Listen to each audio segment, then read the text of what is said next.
Обычно видео про путешествие на острове Бали начинается с таких пафосных, эпических заставок. Но видео про жизнь на острове Бали может начинаться с таких заставок. Попал в небольшой ДТП, то есть он не тормозит.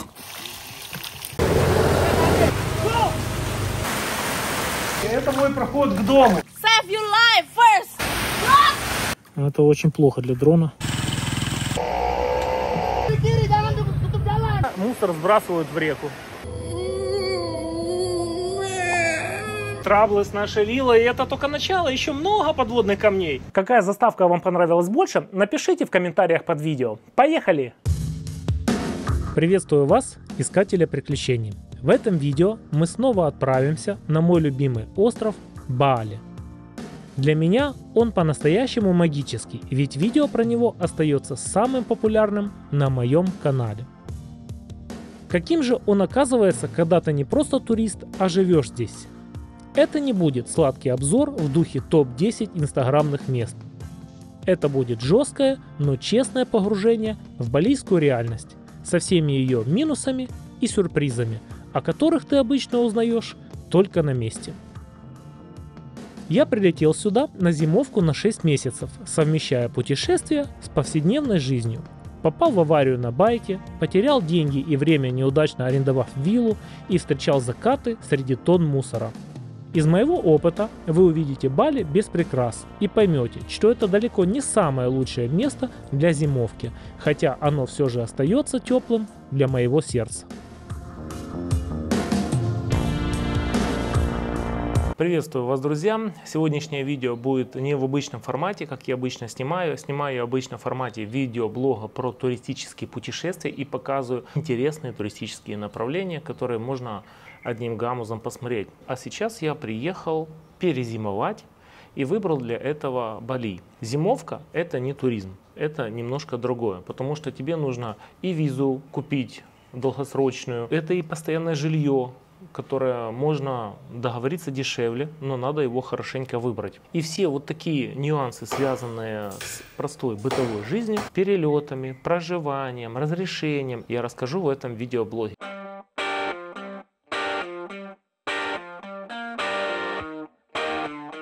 Начал я, естественно, с визы, оформил ее на сайте иммиграции Индонезии на 60 дней, а также ее можно продлевать по 2 раза, по 2 месяца, но при этом заплатить в 2 раза больше ее изначальной стоимости. И делать ее нужно через агентство, либо через знакомого индонеза. Прилетев на место, я начал с другом поиском виллы для жизни, и это было не очень-то и просто. Дело в том, что у них нет единой какой-то базы, типа как Лун.юа у нас в Украине, и ты ищешь в основном все через Facebook.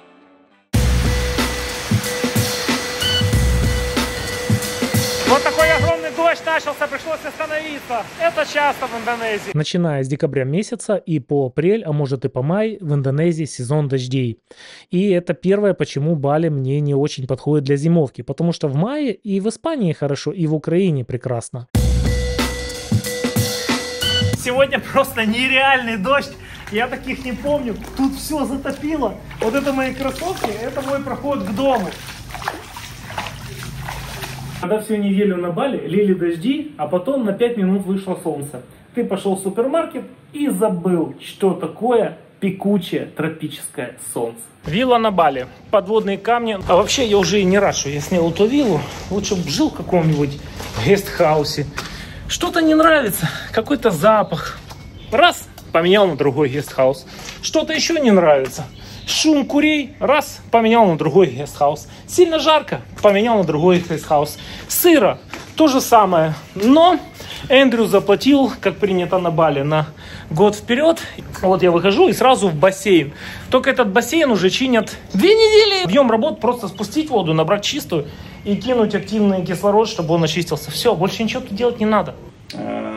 Причина в том, что, наверное, у нас протекает крыша. А если мы взяли виллу в аренду, то проблема крыши теперь наша проблема. Поэтому нам придется поменять крышу, сделать 2 окна, поменять бассейн, сделать вентиляцию, посадить цветы. То есть нахер сделать новую виллу. Извините за слово плохое. В общем, проблема на вилле была следующая в кондиционерах. Он дул, холодил, но холода не было. Низкий уровень фреона. Пришлось вызывать мастера. Этого мастера мы ждали Перебрали 3 мастеров. То один ехал, то не доехал, то приехал, то у одного там отец умер, он на Яву полетел. В общем, постоянно какие-то проблемы с этими кондиционерщиками были. Вот сняли, казалось бы, большую кухню. Вообще офигенно классная кухня.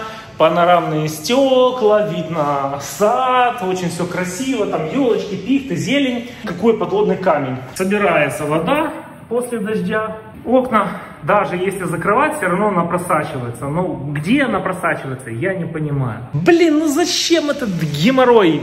Просто трындец какой-то с этой виллой. Это жесть. Ну не живешь, а целый день занимаешься какой-то хуйней. 2 бизнесмена собирают вентилятор в Индонезии.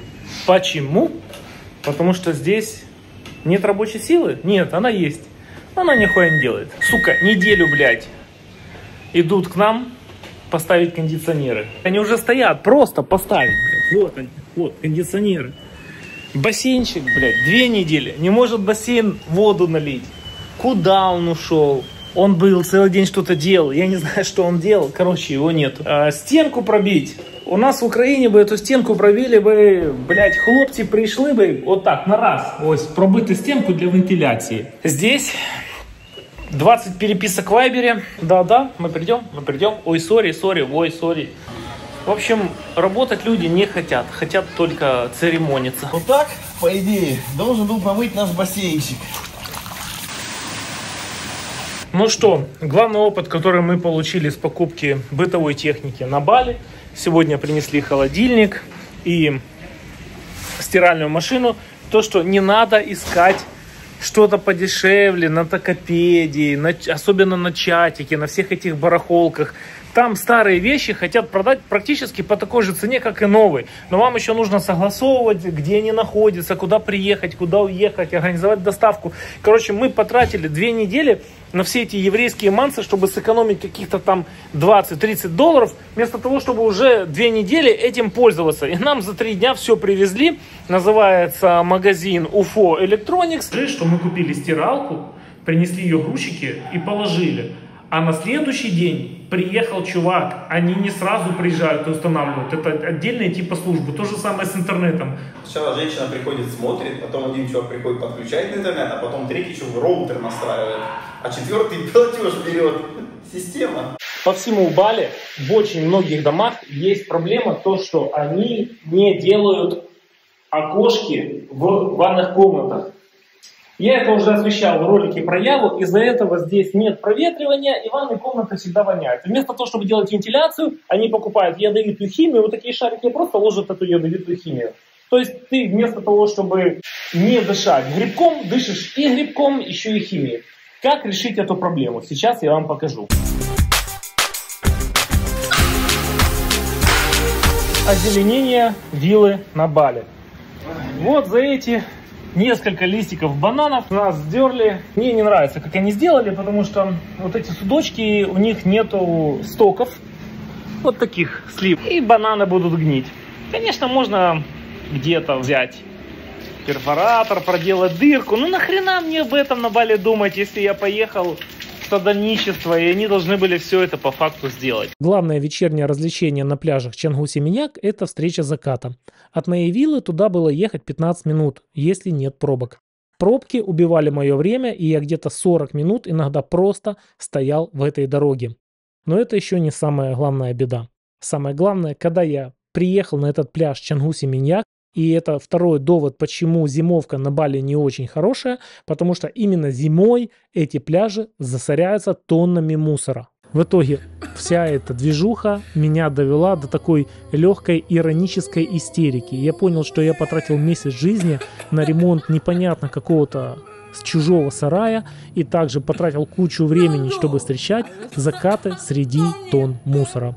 Было принято решение отметить Новый год в Чангу и ехать в другую локацию. Хотя само Чангу, если судить по дэнс-клубам, барам, ресторанам, очень развитое место. Да, прайс, конечно, здесь будет чуть-чуть оверпрайс, чем в среднем по острову, но тем не менее, голодным вы точно не будете. По ценам можно поесть довольно-таки вменяемую хорошую еду как за $3, так и поужинать где-то в пафосном ресторане по цене, как будто вы находитесь на пентхаусе в каком-нибудь небоскребе Манхэттена.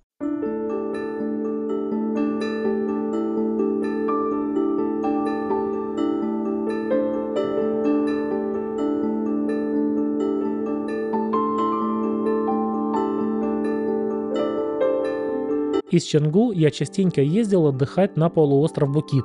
Пляжи там без мусора. И эта достопримечательность, которую вы сейчас видите, называется «Дорога между скал».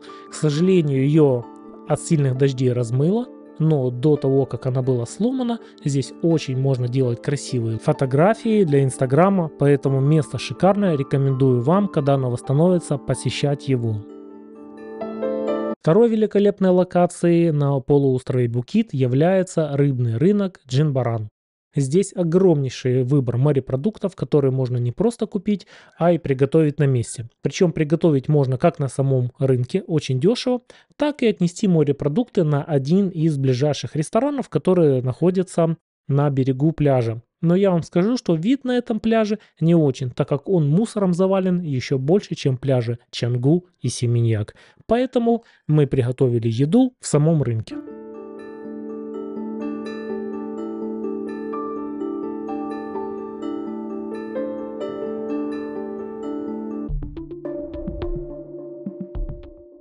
Перед тем, как покинуть Чангу, я заехал в максимально разрекламированно в Инстаграме Nuanu Creative City. Это интереснейшая локация, которая состоит из пляжного дэнс-клуба под названием Luna Beach. Очень красиво сделан, в мистическом стиле.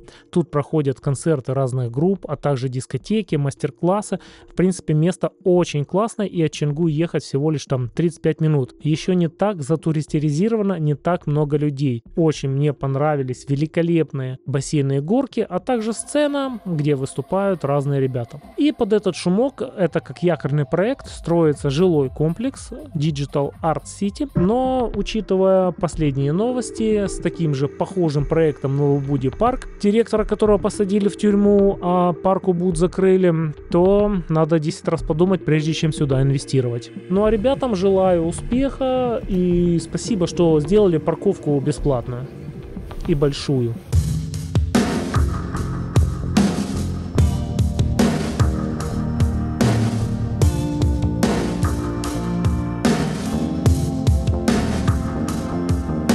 Для жизни я выбрал Убуд, потому что он мне нравится. Это как город-храм, и ты, когда ночуешь в каком-то гестхаусе, ты как будто ночуешь реально в храме. От этого ощущения неимоверно классно. Очень красиво и существует только на Бали. Красота неимоверная. И не только красота, а вот здесь, оно здесь. Второе место, так как я любитель нырять, это село Амет, потому что это центр фридайвинга и дайвинга, и плюс там есть море. Не океан с огромными волнами, а море, где я могу каждый день плавать, тренировать задержку дыхания и наслаждаться красивыми видами подводного мира. Я не буду, друзья, показывать вам миллион гестхаусов, в принципе, они все плюс-минус одинаковые.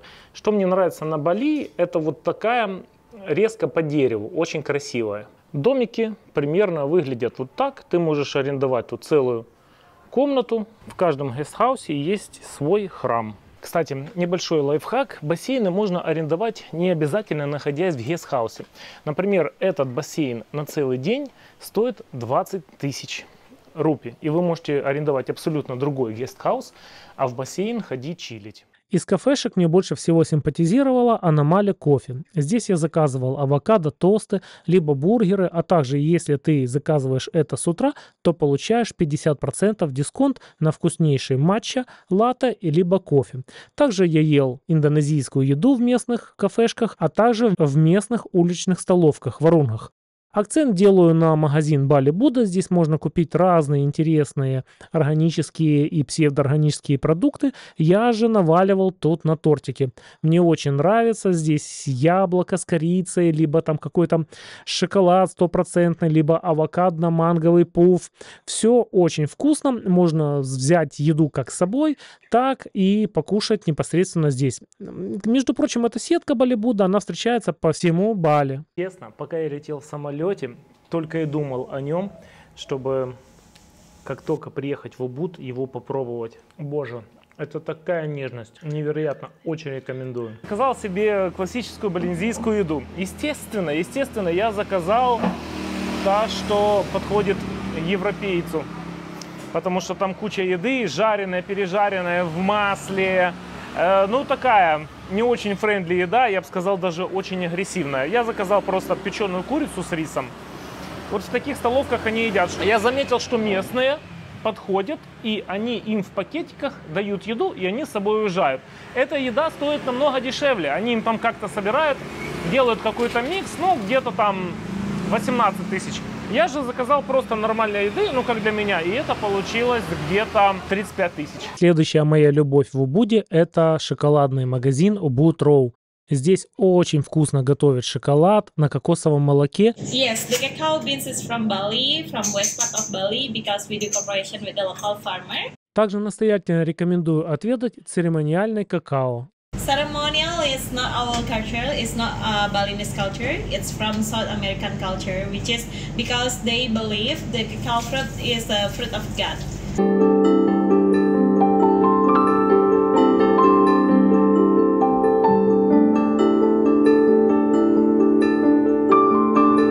Ну что вам сказать, друзья, кофе просто бесподобный. Смесь арабики с робустой с гор Кинтамани. Это где вулкан Батур. Такая кислиночка, такой офигенный кофе с таким крутым антуражем.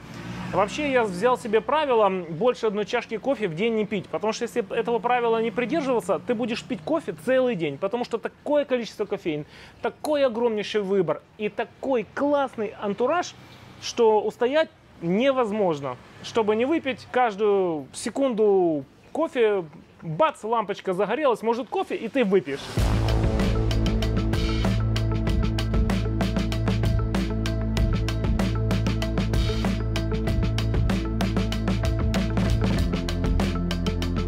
В Убуде, чтобы хорошо погулять, соединиться с природой, есть тропа художников 3-километровая, и есть вот вторая такая тропа. Это тропа, которая начинается после арт-маркета небольшого. И вот здесь, в принципе, классно можно гулять. Тут людей немного, туристов немного. И она мне даже больше нравится, чем тропа художников, потому что тут я могу уединиться и побыть наедине сам. Классно тут встречать закат, потому что когда еще туч немного, видно вулкан Аугунг. И это все с Убуда.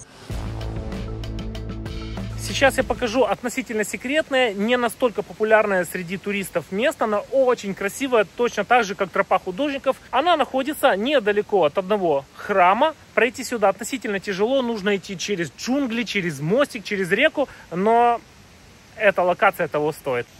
И вот она, награда. Прекрасная пешеходная дорога, коих в Убуде не так уж и много. Очень классная прогулка, прям невероятно красивые места. И действительно, это тот Бали, который представляется. А не там, где миллионы байков и всякие люди, которые предлагают тебе что-то купить, куда-то поехать. Настоящий Бали.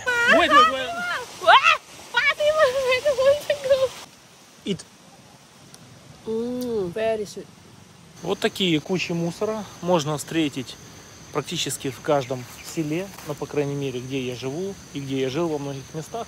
И вот этот мусор, он либо сжигается, либо вот здесь течет река, и он просто постепенно как-то так потихонечку проваливается в реку и стекает в океан. По чуть-чуть кинули, он под своим весом раз в воду и поплыл. Вот такая утилизация мусора. Итак, друзья, я попал в небольшое ДТП, поэтому самое время рассказать про транспорт и движение на Бали. Перемещаются тут все в основном на мотобайках. Для длительных поездок это NMAX, для коротких поездок это Honda Scoopy. Что очень важно, движение очень сильное, поэтому первое время, как приедете на Бали, не нужно сразу арендовать байк и ехать, даже если вы опытный. У меня было опыта очень много, я объехал всю Яву, 3 месяца на Бали, Таиланд, Лаос, и вы видите, в ДТП я попал. Нужно быть предельно внимательным. Телефоны на байках срывают. Это и было причиной моей аварии. Я телефон держал в кармане и посматривал только, когда мне его нужно было посматривать. Поэтому лучший способ закрепить холдер и какой-то дешевый телефон за $100, который будет не жалко, даже если его украдут. Как по мне, очень важно длинная, полностью закрывающая все тело одежда, легкая, потому что ссадины, даже несмотря на это, она у меня одежда протерлась, и на коже образовались ссадины. И также длинные штаны, они у меня протерлись. Второй момент — это шлем. Самая большая моя ошибка на Бали была то, что я сразу не купил офигенный шлем. Я брал арендованные шлемы, они практически все царапанные. Ночью ты когда его одеваешь, это ты едешь, все огни отблескивают, ты как в матрице. Днем тоже мутное стекло, плохо все видно, а ты ж вся соль Бали ехать на байке и наслаждаться природой. А ты едешь и постоянно видимость. Да, конечно, можно откинуть этот визор и ехать при маленькой скорости без шлема, но может залететь мошка, печь глаз, может пыль всякая быть. В общем, это некомфортно. Второй момент — брать шлем с двумя стеклами, с солнцезащитными. Таким образом вы сэкономите время, просто переключая клавиши. Вам не нужно очки одевать, снимать, и вы же не просто их бросаете там в байк, вы их в какой-то чехольчик ложите, это все при движении, либо надо останавливаться, это все экономит ваше время. Когда вы уже будете уезжать с зимовки или с вашего путешествия, вы его на барахолке в 2 раза дешевле всегда продадите. Одна из главных вещей — это права категории А. Большинство людей, которых я знаю, у них нет категории А. Они арендуют байки, их не спрашивают права при этом. У них есть категория Б в лучшем случае, в худшем случае вообще никаких прав нет. И при происхождении ДТП, страхового случая, если у вас прав категории А нету, вам страховая отказывает абсолютно во всех выплатах. Ну, у меня, по крайней мере, было 2 такие истории, когда ребята прям очень жесткие попали в ситуации, прям потом месяц восстанавливались на этом Бали, но при этом страховая им ничего не выплатила. Я сделал права в Индонезии, стоит это примерно $100-120, не так много, тем более уже окупилась. Повязка, рентген, УЗИ, связок, какие-то таблеточки мне дали, это уже там $100 затянуло. Потому что для иностранцев медицина дороже, чем для балийцев. 4 утра, проснулся, какой-то работает пылесос. Думал, кто-то сейчас попылесосит, успокоится, но это час не прекращалось. Потом оказалось, я вышел, и там идет подготовка к церемонии. Жгут кокосы, и что-то там, какое-то мясо или какое-то тесто замешивают. Вот, никогда не знаешь, что тебя разбудит. Такое тоже бывает. Но с другой стороны, когда я еще поубуду, погуляю, вот просто по городу, где не ездят тысячи байков, никто не шумит, и идеальная тишина. Вот только возле моего хостела храм, и там церемония. И дышать невозможно, кокосы палят, и шум. Ну а со временем, когда ты живешь на Бали как экспат, эти все церемонии начинают уже тебя не сильно восхищать, а даже немного так напрягать. Ну, первое, потому что они перекрывают дороги и образуются пробки из-за этих церемоний. Во-вторых, вот такие шумовые эффекты. Ну, а самое, что мне лично не нравится в этих церемониях, то, что после церемонии остаются горы мусора. Каждый цветочек практически они пакуют в пластик, и потом весь этот пластик либо в сточную канаву скидывается, либо сжигается. И тут мы видим вот от церемоний атрибуты. Раз, два. То есть все эти церемонии, которых проходит огромное количество, потом выбрасывается на мусор и стекает в реку. На этом, друзья, про Убуд-Чангу я завершаю первую часть моей зимовки. В следующей части вы увидите такие районы, как Амет, Сидемен и Мундук. Хороших вам путешествий. Ну а мое эго потешат ваши лайки и комментарии.